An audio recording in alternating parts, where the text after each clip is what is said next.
Hi guys, అందరూ ఎలా ఉన్నారు? నేను మీ తెలుగు మ్యాన్ని. సరాసరి టాపిక్లోకి వెళ్ళిపోదాం. మరి మెటాని నమ్మొచ్చా? మ్యాటర్ ఏంటంటే, మెటా యొక్క ఏఐ స్మార్ట్ గ్లాసెస్ గురించి ఇటీవల ఒక వివాదాస్పద న్యూస్ వచ్చింది. ఏంటంటే, యూజర్స్ రికార్డ్ చేసే వీడియోలను, ముఖ్యంగా పర్సనల్ అండ్ ఇంటిమేటెడ్ మూమెంట్స్ ను కెన్యాలోని కాంట్రాక్ట్ వర్కర్లు చూస్తున్నారని క్లెయిమ్స్ వచ్చాయి. స్వీడిష్ వార్తా సంస్థల ఇన్వెస్టిగేషన్ ప్రకారం మెటా ఈ గ్లాసెస్ నుంచి వచ్చే వీడియోలను ఏఐ మోడల్ ట్రైనింగ్ కోసం ఉపయోగిస్తుందని చెప్పింది. దీనికోసం కెన్యాలోని సామా అనే కంపెనీలో వర్కర్స్ ఈ ఫుటేజ్ ని రివ్యూ చేసి లేబుల్ చేస్తున్నారు అని చెప్పారు. వర్కర్స్ చెప్పింది ఏంటంటే, కొన్ని వీడియోల్లో వ్యక్తులు టాయిలెట్, బట్టలు విప్పుకుంటున్న, నగ్నంగా ఉంటున్న మరియు ఇంటిమేటెడ్ మూమెంట్స్ కూడా కనిపిస్తున్నాయని చెప్తున్నారు. మరికొందరు గ్లాసెస్ ను బెడ్ సైడ్ టేబుల్ మీద పెట్టి వెళ్ళిపోతే తర్వాత వారి పార్ట్నర్ బట్టలు విప్పినవి కూడా చూశామని చెప్పారు. యూజర్లు ఇది జరుగుతుందని తెలియకుండా రికార్డ్ చేస్తున్నారని వర్కర్లు చెప్తున్నారు. ఒకవేళ వాళ్ళకి తెలిస్తే రికార్డ్ చేయరు అని చెప్తున్నారు. మెటా కూడా ఈ వార్తపై స్పందిస్తూ ఇలా అన్నారు: యూజర్ వీడియోలను షేర్ చేయకపోతే ఈ డివైస్ లోనే ఉంటుందని, డేటా ప్రొటెక్షన్ ను చాలా శ్రద్ధగా తీసుకుంటామని చెప్పింది. కానీ కొన్ని కేసుల్లో మాత్రం హ్యూమన్ రివ్యూ జరుగుతుందని, టర్మ్స్ అండ్ కండిషన్స్ లో కూడా ఇది ఉందని చెప్తున్నారు. ఫేస్ లను ఆటోమేటిక్ గా బ్లర్ చేస్తామని, కానీ వర్కర్ల ప్రకారం ఇది ఎప్పుడు పర్ఫెక్ట్ గా పనిచేయదు అని అంటున్నారు. ఈ టాపిక్ గురించి మీ అభిప్రాయాన్ని కింద కామెంట్ లో తెలియచేయండి. కర్ణాటక స్టేట్ మైనర్స్ గురించి ఒక సెన్సేషనల్ డెసిషన్ తీసుకుంది. వివరాల్లోకి వెళ్తే, కర్ణాటక ప్రభుత్వం 16 ఏళ్ల లోపుడున్న పిల్లల్ని సోషల్ మీడియాను ఉపయోగించడంపై బ్యాన్ విధించాలని పరిశీలిస్తుంది. కాగా పిల్లల్లో సోషల్ మీడియా ఎడిక్షన్, మానసిక ఆరోగ్య సమస్యలు లైక్ యాంగ్జైటీ, డిప్రెషన్, అకాడమిక్ పనితీరు తగ్గడం, హానికరమైన కంటెంట్ ఎక్స్పోజర్, బిహేవియర్ మార్పులు వంటివి పెరుగుతున్నాయని ఆందోళన. కర్ణాటక ముఖ్యమంత్రి అయిన సిద్ధరామయ్య ఫిబ్రవరి 2026లోనే వైస్ ఛాన్సలర్లతో ఈ చర్చని ప్రతిపాదించినట్టు తెలుస్తుంది. ఆస్ట్రేలియా వంటి దేశాలను ఉదాహరణగా చూపించారు. స్కూల్ ఎడ్యుకేషన్ మినిస్టర్ అయిన మధు బంగారప్ప కూడా ఇది పరిశీలనలో ఉందని, పిల్లలు, తల్లిదండ్రులు మరియు ఎక్స్పర్ట్స్ తో చర్చించి ఫైనల్ డెసిషన్ తీసుకుంటామని చెప్పారు. ఇటీవల బడ్జెట్ లో ఈ బ్యాన్ ను ప్రకటించినట్లు కొన్ని రిపోర్ట్లు వచ్చాయి. పిల్లలపై మొబైల్ ఉపయోగం హానికర ప్రభావాలను అరికట్టడమే లక్ష్యమని అంటున్నారు. ఇంకా పూర్తి బ్యాన్ అమల్లోకి రాలేదు, కానీ చర్చలు, కన్సల్టేషన్ జరుగుతున్నాయని చెప్పారు. కొందరు ఎక్స్పర్ట్స్ తల్లిదండ్రులు బ్యాన్ కంటే మెంటరింగ్, డిజిటల్ లిటరసీ బెటర్ అంటున్నారు. ఎన్ఫోర్స్మెంట్ ఎలా ఉంటుందో చూడాలి.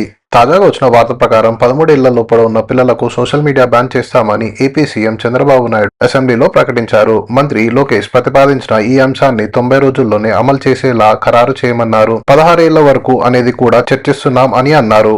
అందరూ అంగీకరిస్తే ఈ వయసు వారికి కూడా నిషేధం విధిస్తామని చెప్పారు. సోషల్ మీడియా ద్వారా పిల్లలు నష్టపోవడానికి వీల్లేదని స్పష్టం చేశారు. ఇతర స్టేట్స్ లైక్ గోవా అండ్ మహారాష్ట్రలో కూడా ఇలాంటి ప్రతిపాదనలు ఉన్నాయని చెబుతున్నారు. మరి మీరు ఈ డెసిషన్ సరైనది అనుకుంటే ఒక లైక్ చేయొచ్చు కదా. ఇండియన్ ఎయిర్ ఫోర్స్ నుంచి ఒక బ్యాడ్ న్యూస్. భారత వాయుసేనకు చెందిన సుఖాయ్ Su-30 ఫైటర్ జెట్ అస్సాంలో క్రాష్ అయింది. కాగా వివరాల్లోకి వెళ్తే, మార్చి 5, 2026 సాయంత్రం 7:42 జోర్ఘాట్ ఎయిర్ బేస్ నుంచి రొటీన్ ట్రైనింగ్ మిషన్ కోసం టేక్ ఆఫ్ అయిన విమానం రేడార్ ని అదృశ్యమైంది. తర్వాత కార్బీ ఆంగ్లాంగ్ జిల్లాకు దాదాపు 60 కిలోమీటర్ల దూరంలోని కొండల్లో కూలిపోయింది. స్క్వాడ్రన్ లీడర్ అనూజ్ మరియు ఫ్లైట్ లెఫ్టినెంట్ పూర్వేష్ దుర్గాకర్ ఇద్దరు 47 స్క్వాడ్రన్ కు చెందిన వారు వారి బాడీలను రికవర్ చేశారు. విమానం టేక్ ఆఫ్ అయిన తర్వాత వెంటనే రాడార్ కాంటాక్ట్ కోల్పోయింది. స్థానికులు భారీ పేలుడు, అగ్ని, పొగ మరియు డెబ్రిస్ పడటం చూశారు. సర్చ్ అండ్ రెస్క్యూ ఆపరేషన్ తర్వాత క్రాష్ స్థలాన్ని గుర్తించారు. భారత వాయుసేన అధికారికంగా ధృవీకరించింది. పైలట్ మరణానికి సంతాపం తెలిపింది. కారణాలు తెలుసుకోవడానికి ఎంక్వైరీ కూడా ప్రారంభించింది. కాగా రాజ్నాథ్ సింగ్ ఇది చాలా బాధాకరమని చెప్పి కుటుంబ సభ్యులకు సంతాపం తెలిపి వారికి అండగా ఉంటామని చెప్పారు. పైలట్లకు నివాళులర్పించారు. ఇటీవల సంవత్సరాలలో సుఖాయ్ 30 క్రాష్లలో ఇది మూడోది. 2023లో గ్వాలియర్లో, 2024 నాసిక్ తర్వాత ఇది మూడోది. సుఖాయ్ 30 భారత వాయుసేనలో అత్యంత ముఖ్యమైన మల్టీ రోల్ ఫైటర్ జెట్. ఏదేమైనా కానివ్వండి, rest in peace for those Brave air force fighters. Recent గా మలేషియాకు చెందిన ఒక వ్యక్తి గిన్నిస్ రికార్డు సృష్టించాడు. వివరాల్లోకి వెళ్తే, ప్రతాప్ మునియాండే నోట్లో 42 పనులున్నాయి. సాధారణంగా మనిషికి 32 పనులుంటాయి. ఇది గిన్నిస్ వరల్డ్ రికార్డ్ లో most teeth in a persons mouth male కేటగిరీలో రికార్డ్ గా గుర్తించబడింది. ఆయన వయసు సుమారు 33 ఏళ్లు. మలేషియాలోని క్లాన్ సెలాంగోర్ కి చెందినవాడు. ఈయన ఒక బిడ్డకు తండ్రి కూడా. 2023లో ఈ డెంటిస్టులు పరీక్షించి ధృవీకరించారు. ఈయనకు ఇంకా 2 పనులు బయటకు రాలేదు. కాగా ప్రజలు మొదట ఈయనను నమ్మేవారు కాదని, 10 పనులు ఎక్స్ట్రా ఉన్నాయి అని ఆశ్చర్యపోయేవారని చెప్పారు. చాలా వరకు పళ్ళు స్ట్రైట్ గా సమస్యలు లేకుండా పెరిగాయి. ఇటీవల 2006 మార్చిలో గిన్నిస్ వరల్డ్ ఆఫ్ రికార్డ్స్ అధికారికంగా ప్రకటించింది. తనూజ మరియు దువ్వాడ మాధురిపై తిరుమలలో కేసు అయింది. బిగ్ బాస్ సెలవులో పాల్గొన్న తనుజా పుట్టస్వామి మరియు దువ్వాడ మాధురితో సంబంధించిన తిరుమల కేస్ తాజాగా మరో వివాదంలో చిక్కుకున్నారు. విషయాల్లోకి వెళ్తే తనుజ పుట్టినరోజు సందర్భంగా తిరుమలలో శ్రీ పద్మావతి గెస్ట్ హౌస్ లో దువ్వాడ మాధురి, తనుజ మరియు ఎమ్మెల్సీ అయిన శ్రీనివాస్ కలిసి బర్త్డే సెలబ్రేట్ చేసుకున్నారు. 2.5 కేజీల కేక్ తెచ్చి కట్ చేసి స్మాష్ చేసి గిఫ్ట్స్ ఇచ్చి పుచ్చుకున్నారు. ఇదంతా మాధురి ఇన్స్టాగ్రామ్ లో వీడియో పోస్ట్ లో హ్యాపీ బర్త్డే బంగారం అంటూ చేసింది. తిరుమల కొండపై కేక్ కటింగ్, బర్త్డే సెలబ్రేషన్స్ ఇవన్నీ స్ట్రిక్ట్ గా నిషేధం. ఆలయ నిబంధనల ప్రకారం వ్యక్తిగత వేడుకలు, నాన్ వెజ్, కేకులు అనుమతి లేవు. తిరుమల పవిత్రతని కాపాడటానికి ఇవన్నీ. దీంతో భక్తులు ఆగ్రహం వ్యక్తం చేశారు. కాగా టీటీడీ విజిలెన్స్ విభాగం ఇన్వెస్టిగేషన్ చేసి పోలీసులకు కంప్లైంట్ ఫైల్ చేసింది. తనూజ, మాధురి మరియు దువ్వాడ శ్రీనివాస్ పై లీగల్ యాక్షన్ తీసుకుంటామని చెప్పారు. భవిష్యత్తులో వీరికి విఐపి రూమ్స్ మరియు దర్శనం రెస్ట్రిక్ట్ చేయాలని అనుకుంటున్నారు. కేక్ ఎలా అనుమతి లేకుండా పైకి వచ్చిందని ఆరా తీస్తున్నారు. మాధురి గతంలో కూడా తిరుమలలో దువ్వాడ రీల్స్ మరియు ఫోటోలు షూట్ చేసి వివాదంలో పడి పోలీసుల కేసు ఎదుర్కొంది. మళ్ళీ ఇప్పుడు అదే రకం అత్యుత్సాహం చూపిస్తుంది. Tanuja Bigg Boss 9 runner up అయింది. మాధురి వైల్డ్ కార్డ్ గా వచ్చిన సంగతి అందరికి తెలిసిందే. కాగా ఆమెతో స్నేహం చేసి ఇప్పటికీ కంటిన్యూ అవుతుంది. నేపాల్ హిస్టరీ క్రియేట్ చేస్తుంది.